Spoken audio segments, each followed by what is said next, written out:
Hey there, welcome to the Theology of podcast. I'm Benjamin. And I'm Ryker.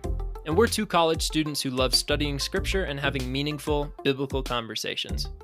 When we think about theology, most of our thoughts probably stay within the four walls of the church. But in doing so, we're really limiting our understanding of God's infinite nature. And so each episode will be tackling an everyday, secular seeming topic and discussing what the faith has to say about it both conceptually and practically. So thanks so much for joining us. Make sure to buckle up, keep your hands and feet inside the proverbial vehicle at all times, and enjoy the ride. Let's go.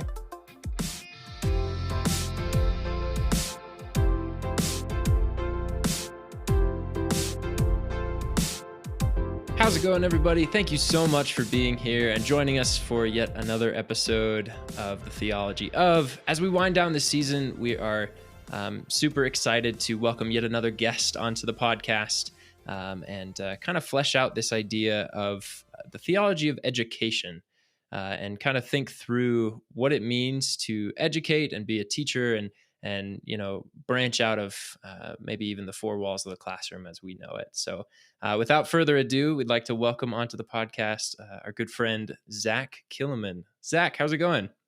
Hey, doing well.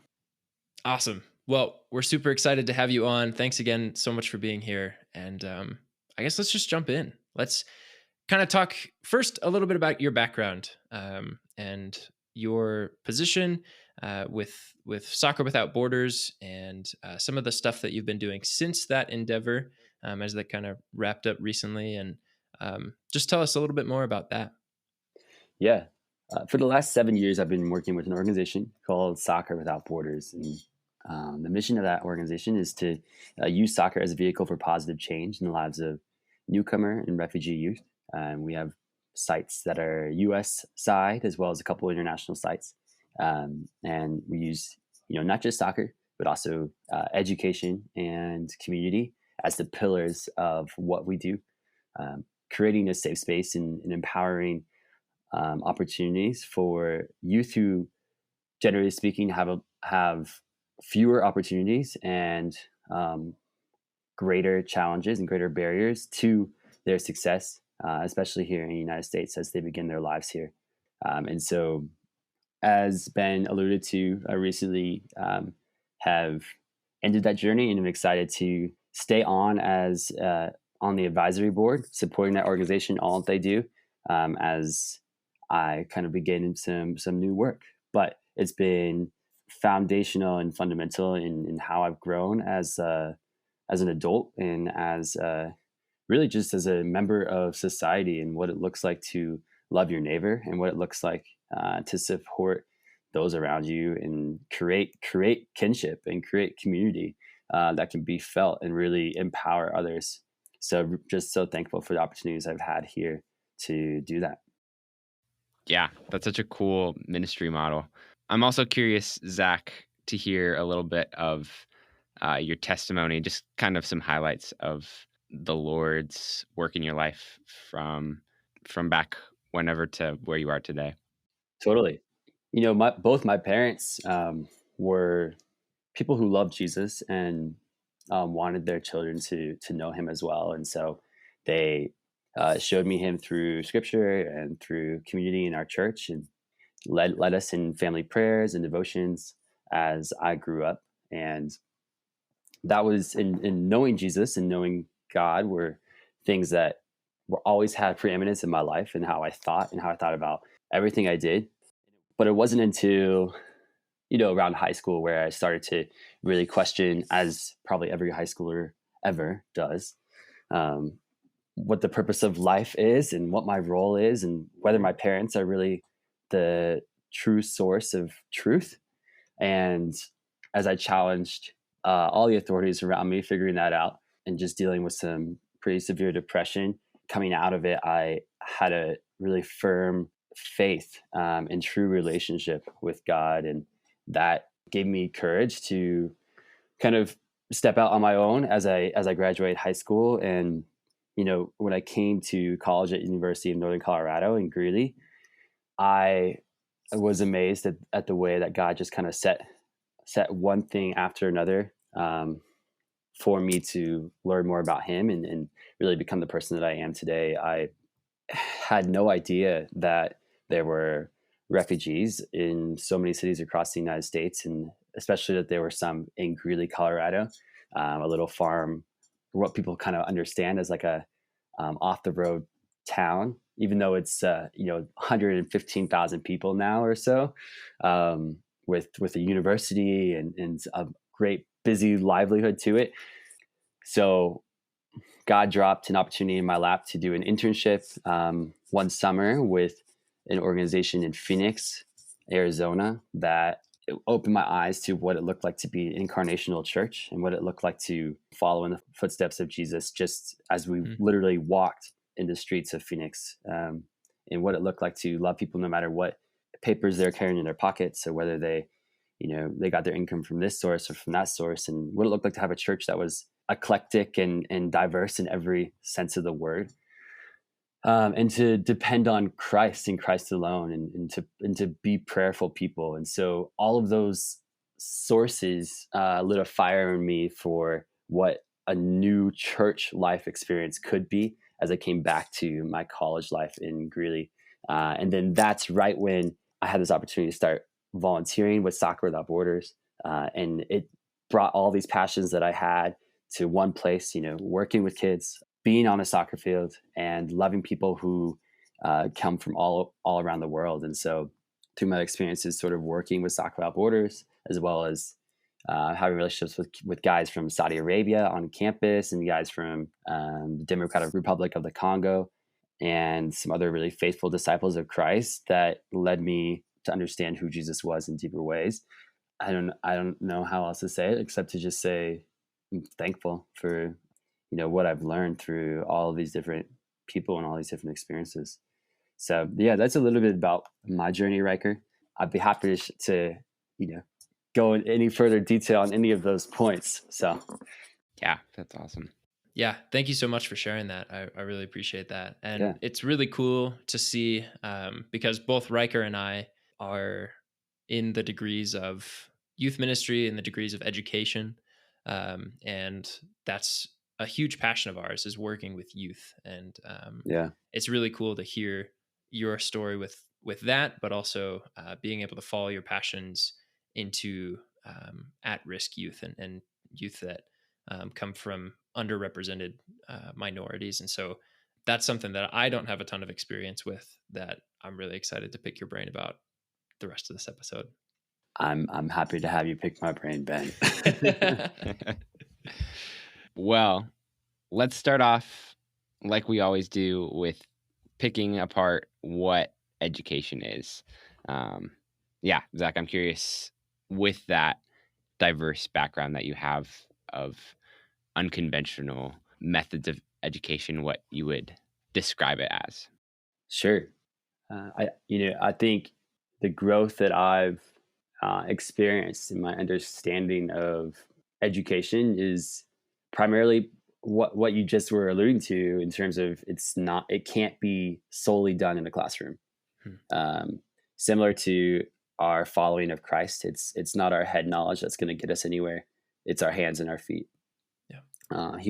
Jesus wants to lead us as the way, the truth, and the life. And that has to be done on the way. That has to be done on the going. And so much of the best learning moments that I've had personally have been where I've really worked hard for something, or tried my best to accomplish some great feat, and then realized that I missed the bar just by this much, or I completely missed it 100%, and had to come back to the people that I love, or to someone that I trust, and say, like, I don't think I'm doing this right, and have that sense of humility and a moment of clarity in the midst of that morning, where I was actually willing to learn and actually willing to listen to people. And I think, to relate it to sports and to relate it to some of the stuff that I've been a part of, athletics allows you that opportunity to fail. Athletics allows you that kind of,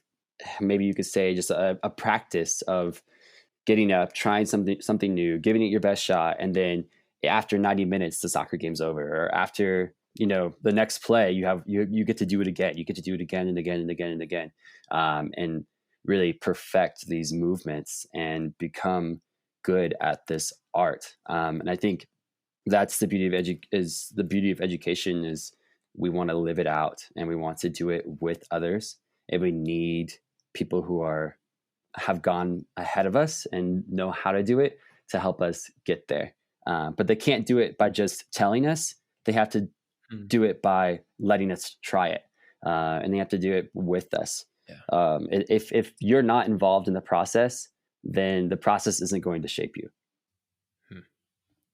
Interesting. Yeah. Well, and I even think just kind of what you were alluding to with on the soccer field, and how being able to take failures and let them construct a later success.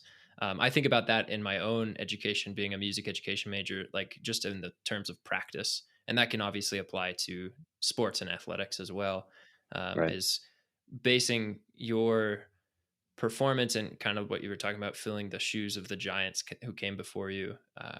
That's definitely something with famous players that came before us, like especially in jazz, like that's a huge thing.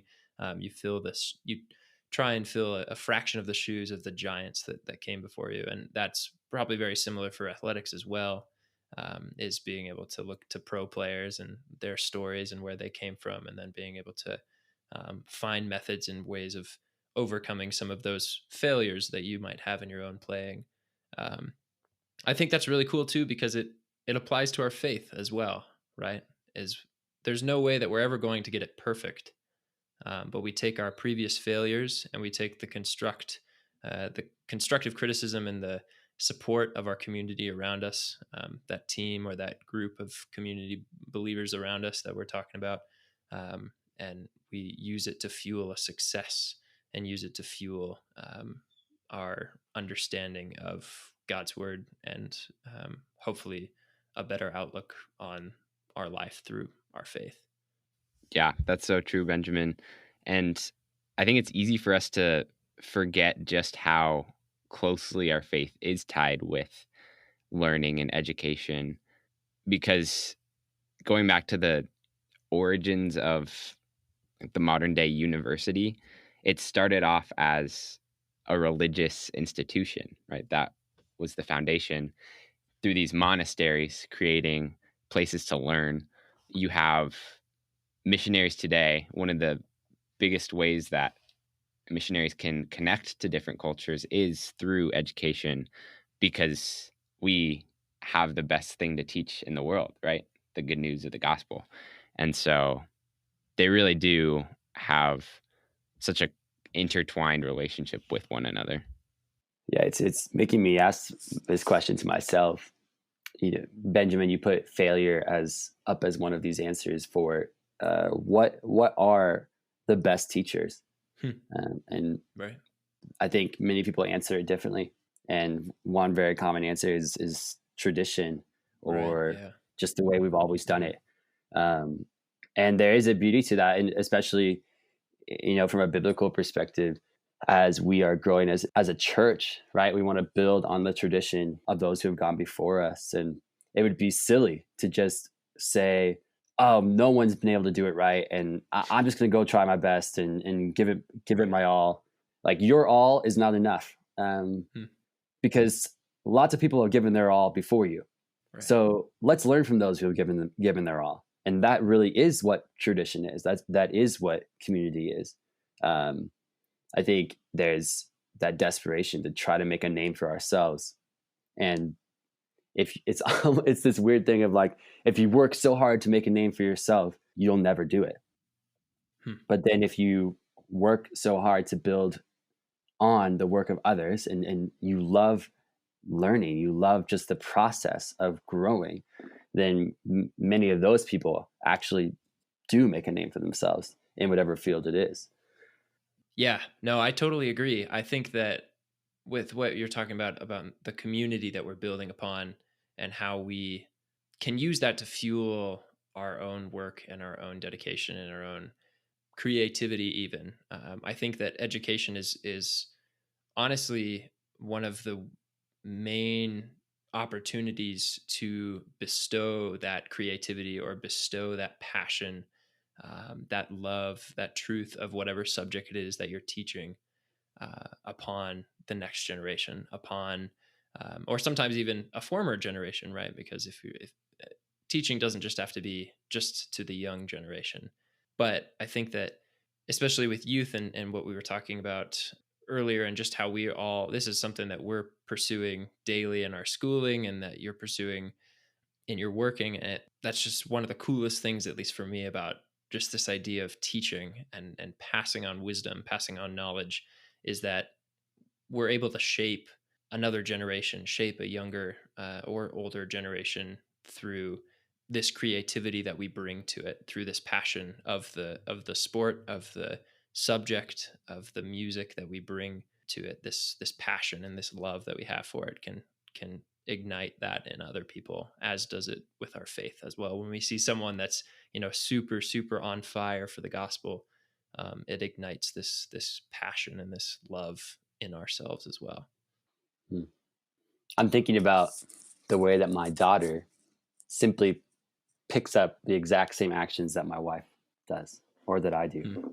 I'm like, why isn't she doing playing with this toy? Why is she so obsessed with playing kitchen? Like, why is she so obsessed with talking on the phone? Like, she makes everything into a cell phone, and it begs the question, like, she loves to do what we do.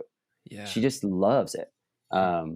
Because that's who she knows, and something is innately wired into her that says, I want to be like the people that are raising me. I want to be like the people that are bigger than me and older than me and know things. And this is how we do it, and I don't know much more than that, except that she is listening and hearing everything we say. And even the fact that she's speaking English words because she's with us every day and not some family in Myanmar, or even a different family in Greeley that is speaking a different language at home.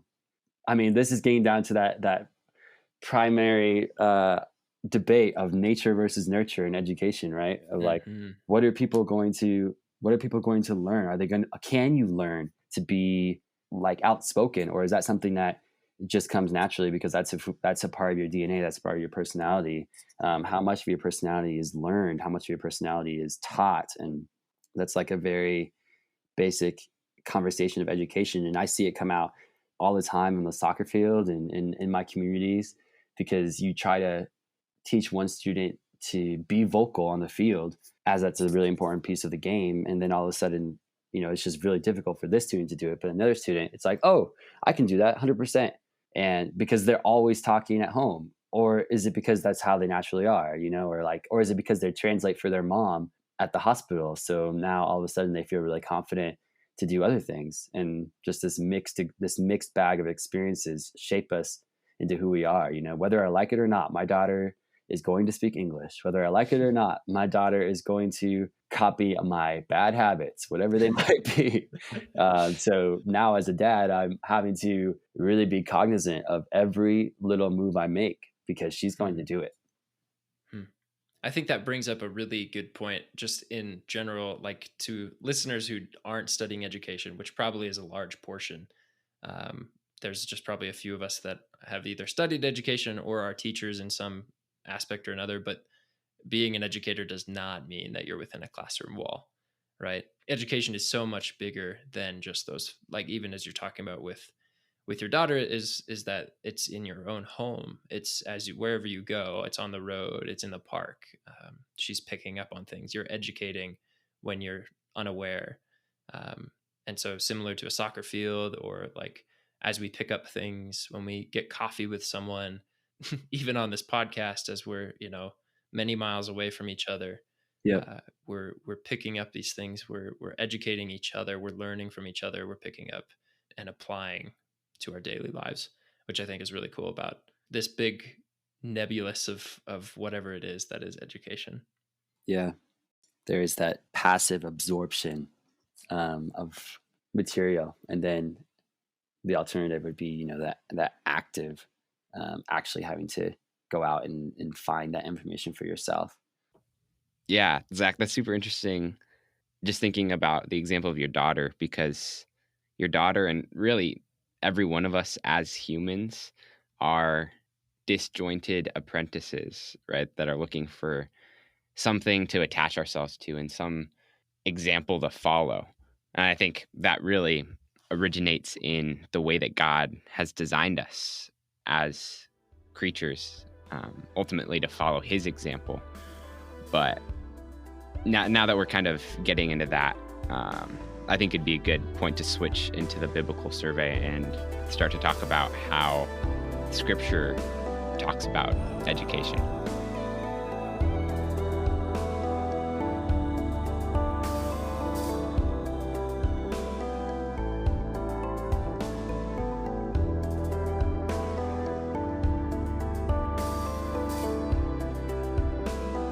So like I just said, God created us to mimic him and to learn from him.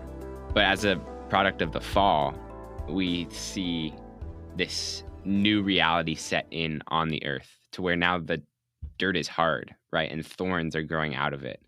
And so no longer can things be cultivated effortlessly, but now there's this toil that's involved, which I think is an important signpost to look at as we walk down this biblical path of education, because it shows the origin of what we were talking about earlier, about learning from failure, right? This introduces a new idea that failure is possible, but that failure doesn't completely destroy the ability to learn. It just changes the way that we do learn.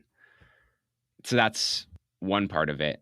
But as we continue down in the Torah and see the establishment of the nation of Israel, education is such a central part of that culture.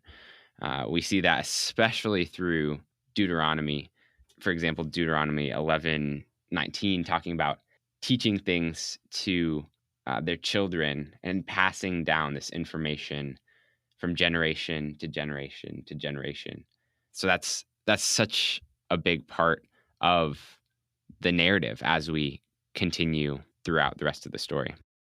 Yeah, for those of you at home that might not have their Bibles open to that chapter that Ryker just mentioned, I just want to read this so we can kind of see what it is that God was inviting the Israelites to do. Starting in chapter 11 of Deuteronomy, verse 18, you shall therefore lay up these words of mine in your heart and in your soul, and you shall bind them as a sign on your hand, and they shall be as frontlets between your eyes.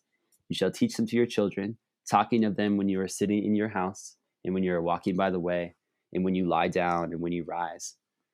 And then it even goes on to, talking more of a community perspective, even writing them on the doorposts of your house and on your gates. And so we get to see this perspective that God is trying to build something. And we can see from the text in Deuteronomy and even in Exodus, when God was first calling the nation of Israel out to the desert and to himself, that he was calling the people to himself, and he was calling his people to image him, and that would require meditation, that would require teaching and remembering. So often he calls the people of Israel to remember that they once were slaves in Egypt, and to remember this story, that this story would be what defines them. And this reminds me of some lessons that I was being taught early, maybe in the middle of my high school career, about just having a lens and a world vision, a world understanding that is bigger than the education that you receive, bigger than the lessons that you learn from your parents, but it's the way you see everything. And there really are these lenses that people walk around with, and it actually colors the very way that they even see the world. And this is the sort of lens that God is trying to put on the Israelites, and that lens is God colored, right? It's seeing the world through God's eyes, that we actually get to have that privilege. And he wants them to have that, because that's been from Genesis 1, right? That he was walking with Adam and Eve in the garden, and that they would have a relationship with him, that they could call on him at any time and ask him and explore with him. And so we see that. Yeah. And I think continuing on, just even in the Old Testament, we have an entire section of books called the wisdom literature, right? And that lends itself very nicely to this conversation, being all about absorbing education and absorbing this wisdom that it has for us. And there's like a smattering of verses in Proverbs that I'd just love to kind of gloss over and not give them nearly as much time as they all need, unfortunately. But like chapter 1, verses 5-7, it starts the book off right with, "Let the wise listen and add to their learning, and let the discerning get guidance for understanding proverbs and parables, the sayings and riddles of the wise. The fear of the Lord is the beginning of knowledge, but fools despise wisdom and instruction." So we kind of get an alter ego, right? We get a little bit of both sides of the spectrum of those who are wise will accept and heed instruction, while those who are fools will reject it and mock it. I think Proverbs 1:7 is that worldview that I was mentioning, right? Right. He talks about wisdom in verses 2-6, but then he's like, but guys, the worldview is this, that the fear of the Lord is the beginning of any sort of knowledge. Yeah, and even just a couple chapters later, we get told that this instruction, this fear of the Lord, is our lives. In Proverbs 4:13, it says, "Hold on to instruction and do not let it go. Guard it well, for it is your life." Which again echoes that of this is the real knowledge. This is the fear of the Lord. This is what we live on. This is what we eat on. Proverbs 9:9, "Instruct the wise, and they will be wiser still. Teach the righteous, and they will add to their learning."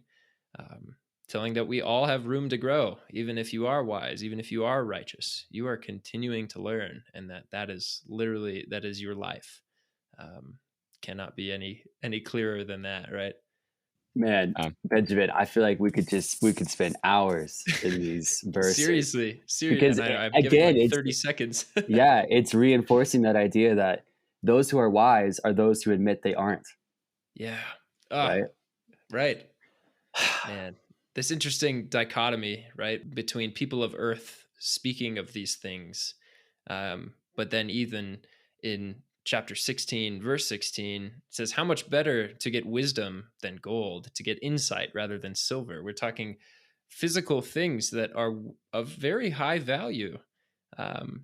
But he's talking about this knowledge, this insight, this wisdom is our lives, and our lives are worth more than anything of this earth. Yeah. And yeah, it just puts it into perspective, especially with that one, of the importance of it. What would you give for wisdom? Exactly. What would you do for a wisdom bar? What would you What would you do? Yeah.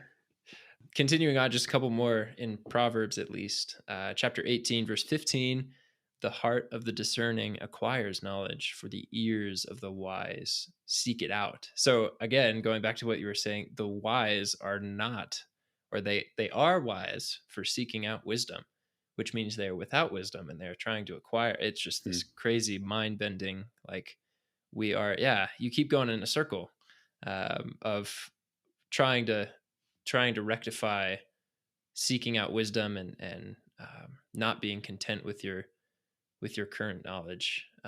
And we get told to begin that at an early age in 22:6, where it says, "Start children off on the way they should go, and even when they are old, they will not turn from it." So again, kind of going back to what you were talking about with your daughter, who is 2 now. She's almost two. Almost two. Yeah, it brings back this idea of the importance of every single little thing, putting them on a path on which they should continue on. And even when they are old, they will not turn from it, which I'm sure is not a light task for you and your wife. No. Is realizing that this is permanent. These are things that she is going to hold on to as part of who she is. And so, that balancing of letting her do her thing and be her person, but putting up the rails and the roads for her to walk that path of wisdom and that path of life. Yeah, I would like to say she'll be good as gold when she leaves the house, right? Like that she'll go to Harvard and Exactly. she'll make the world a better place, in every way. Or maybe secretly, I just want her to be a professional soccer player and play on the U.S. women's national Hey team, now. right? Hey now. And you'll see those dads and you'll see those moms who Yeah. the education or the opportunities that they did not get as a kid, or that they not avail themselves of, one or the other, they push on to their own children. And how often do we try to form others into an image of ourselves, or an image that we want to make, instead of allowing them to learn themselves whatever it is that they want to learn? And in parenting, that's really what the work is. It's one of not conforming, right, but allowing her, or allowing my daughter, or any child, to just explore and discover and grow into the person that she wants to be, and yet still shaping her and giving her those guidelines and giving her those rails, so that she knows what truth is, that she might not depart from it even when she's old. Yeah, it's powerful. So that's a really quick and dirty overview of Proverbs, but Proverbs isn't the only book of wisdom literature in the Bible. There's also Job and Ecclesiastes. And a quick note about that very fact before we move on. I think the importance of wisdom literature and their role in the Bible shows just how important of the topic that this is, right? Because there's not food books in the Bible. There's not the humor passage, like some of the other topics that we've talked about in this podcast. Right. But knowledge is so important to the storyline that a whole section is reserved for it. And not only is it one style, but multiple different approaches and views of wisdom are given to help us as the biblical reader start to shape this paradigm and this worldview that we're developing as we live in our lives. Again, one of the two other wisdom books is Ecclesiastes, which is probably one of my favorite books in the Bible, just because of how different it is and how much it forces us to think about things differently and to stop and really ask ourselves those existential questions and see, where is meaning really coming from? And we see Lady Wisdom again appear in Ecclesiastes, but in a different style than Proverbs presented her with. So Proverbs, Ecclesiastes, and the book of Job are three flavors of wisdom literature that help us to think about thinking in a biblical Christian perspective. And as we continue just flying through the Bible, obviously we need to arrive at the ultimate teacher, right? The ultimate educator, the rabbi, and that is the character of Jesus. And I probably won't go in as deep with specifics as we did into Proverbs, but we know that there are plenty of occasions that Christ talks about the wisdom of the Lord and the understanding of all of these things that he speaks of, and the knowledge of Christ and the fear of the Lord that we were talking about earlier, which is a huge part of his ministry. Yeah, and hopefully we'll be able to even think somewhat about his parables and his style of teaching, and how he has this group of disciples, but then so many other followers and people who would sit under his teaching. And it's even really beautiful that Jesus, as he quotes from the Torah, he says, "Love the Lord your God with all your heart, with all your soul, with all your strength," and he even adds, "with all your mind." And so, Right. this idea that education and what the thoughts that we think are crucial and so important to who we are, and as followers of Him and as people, that our thoughts matter, and who we get our thoughts from matters. Yeah. That's really good. And we find a lot of importance that he puts onto the teaching of one another and the discipleship of one another. Specifically in Romans, there's a few verses that he really hones in on this, particularly Romans 15:4, where he says, "For everything that was written in the past was written to teach us, so that through the endurance taught in the scriptures and the encouragement they provide, we might have hope." Which is just such a cool thought, and understanding how the scriptures themselves act as a teacher and act as somebody who is discipling us and nurturing us and mentoring us along our journey of faith. Yeah. It's kind of cool to think about a book in that sense, right? Something that we don't give it credit for that often.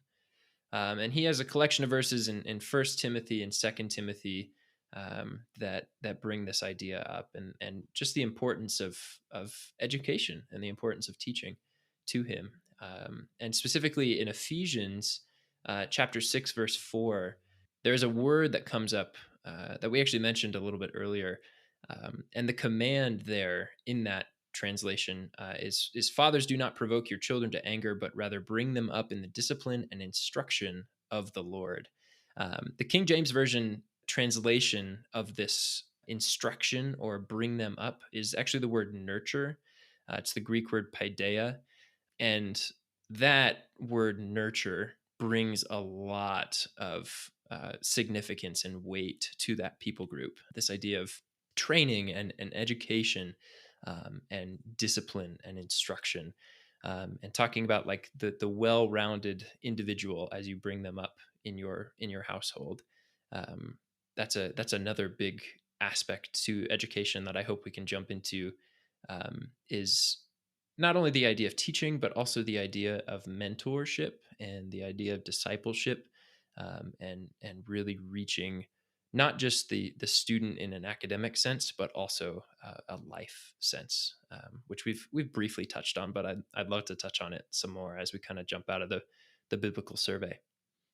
Yeah, it's even interesting to think about Jesus and how in Luke it talks about that he himself grew in wisdom, Right. Yeah. and that he's been through that human experience. And it even brings to mind the famous passage, the Great Commission, when Jesus sends out his disciples and says that we are to go and make disciples, and teaching them all that he has commanded. And so that process of he who has learned now must teach, and then the process goes over and over and over again, right, through time. Yeah, and it's such an interesting process too, because it's not like Jesus sends us out to go make disciples of ourselves, right? We're not called to be new rabbis that cultivate our own groups of followers, but Right. as disciples ourselves of Jesus, we're pointing other people in the same direction. And yet at the same time, there is this cycle to where we are called to make disciples who make other disciples in this ongoing process, going generation to generation.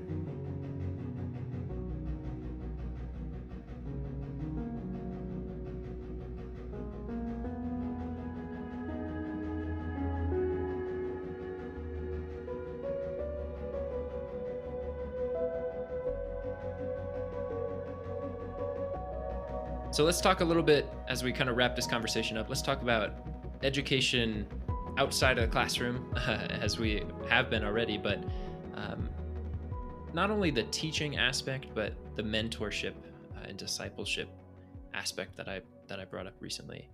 and how you as an educator, as a coach, as a teacher, you make it of utmost importance to get to know your students outside of the academic area or outside of the athletics area.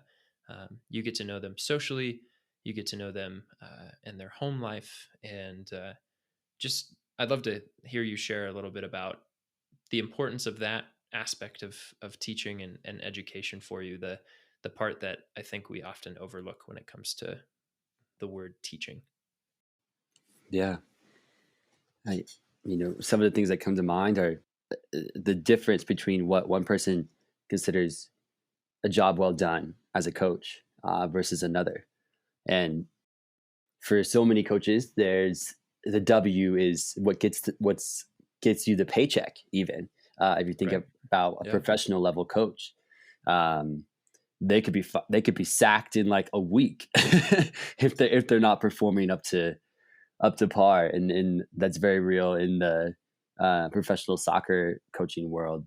But also, here in United States, in some of the more popular sports like American football and baseball as well. So when it comes to instructing youth and finding space for really mentorship on the field and in like life on life relationships with the kids that I'm working with, you got to be thinking about what kind of legacy are you providing for these kids that they want to walk in your shoes. I think the greatest honor of any coach or any teacher could receive is that a kid says, I want to be just like you. Right. Right. And yet that's what teaching is Right. Shaping them according to what you're trying to also follow. I mean, could you think of a hypocritical teacher who's standing up there every day and teaching something that they don't believe in or don't follow themselves? Right. Like, Right. could you even consider that person a teacher? Right. It's this interesting situation that maybe some teachers actually do find themselves in. But the beautiful thing about coaching soccer and being the sort of teacher that I am, I haven't run into that problem yet. So, and so, the team environment, the soccer environment allows so many opportunities for just informal conversation and finding out more about what makes people tick and finding out more about their lives whether you're dropping them off after a practice or stopping by for just some tea, or whether it's seeing them at lunch at school. There's all these moments that one person might view as a nuisance and another can view as an opportunity. So as I'm thinking about teaching, I think more about the opportunities that avail themselves to me and how am I using those moments.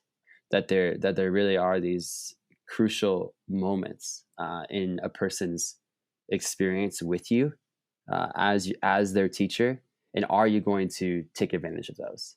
Like when a girl gets super embarrassed because she gets megged on the soccer field, or she injures herself and she has to be out for a couple of weeks, or a boy gets a concussion who is a star player. Like, what are you going to talk about in those moments? Or say a kid is failing their classes. Are you going to make sure that they can still play in the game by talking to all the teachers and saying like, hey, just give this kid a break? Or are you going to use this as a lesson for their life, for their legacy? And it's so easy to think of it as a temporary moment, that the win or the victory or the necessities of the moment, the urgency that you feel can overrule you. But as a teacher, we really have to put that aside and look at the long game and ask the question, what lesson is this student going to pull away from how I approach them? Because so much more so are they going to pull how I respond to them and how I interact with them more than what I do. And so I want to be a teacher who is holding to the values that I find to be important, that will help them succeed in the rest of their lives, whether or not it seems like it hurts them in the meantime or not. But they can trust me, and that's sort of the value that one can have as a mentor, is knowing that if a mentee or, this person that trusts you knows that you're going to be there and just knows that you're present in their lives, and that you're asking about the things that are difficult and they can always turn to you in the moment of distress, then I think you've done a good job of presenting yourself as a real source of life and a source of support for that student. That's great. I think that's very Christ-like. And I think that we see many examples through some of the parables that we were talking about earlier and some of the lessons that Jesus gave in his ministry. He's not always the person that makes things completely, sunshine and rainbows, right? He allows and understands when his people go through some of those hardships, like Lazarus dying, right? He could have just let that not happen, and he could have completely stopped that from happening. Or there's several other deaths to prevent, or he could have made the wine not run out at the wedding at Cana, right? Or just even simple stories like that, where there's a hard lesson to be learned, and ultimately he pulls through, and ultimately he prevails as the one true teacher and the one true God in flesh. But sometimes there is a hard lesson to be learned, and we see that in a lot of his parables, that he's got our best interest in mind, as we just recognize that we think we know everything. He knows way more than we do, but he is ultimately looking out for our long term. He's got the long goal in mind as the ultimate teacher. Yeah, just as to bring it back to the Old Testament and some of what Ryker was mentioning with the wisdom literature, we have a whole book on that, of wisdom literature. Like Job's lessons were through great loss and great turmoil, and yet he's supposed to learn through that, or at least we're supposed to learn something from that. And it even comes back to where we were at the very beginning of this episode, thinking about failure as a great teacher. And it's really this beautiful journey that you get to go on. But if you're doing it by yourself, I can't, emphasize enough, if you're experiencing failure after failure after failure and you're not in the context of community, it will end you. And I think that's where you experience burnout, even in terms of those people who are in ministry or taking on really huge endeavors. No great thing has been done alone. So often you have people who are desperate to educate, desperate to make a change in the world, and yet they do it on their own. And so the lessons that they learn, they don't have anyone to bounce it off of. They don't have anyone to wrestle with in the midst of that struggle. And yeah, just the power of community can't be understated. Yeah, thanks, Zach. That's a really helpful way to put that. And what you just said shows this dichotomy that we have of fallen education, being isolated and having failure destroy us and discourage us. But then you also have the other side, redeemed education, where we get to partner with others and learn from failure in order to direct us back towards God so that we can love the Lord with our minds. So thanks again, Zach, for all of those insights. I really appreciate your time and just your perspective that you were able to add to this conversation. Yeah. Thanks, man. Thanks, guys. It's been a pleasure to be with you. Really excited for the journey of learning and growth that you guys are on, even as you explore each of these topics. So excited to keep listening and hear what you guys explore next. Thank you. Sweet.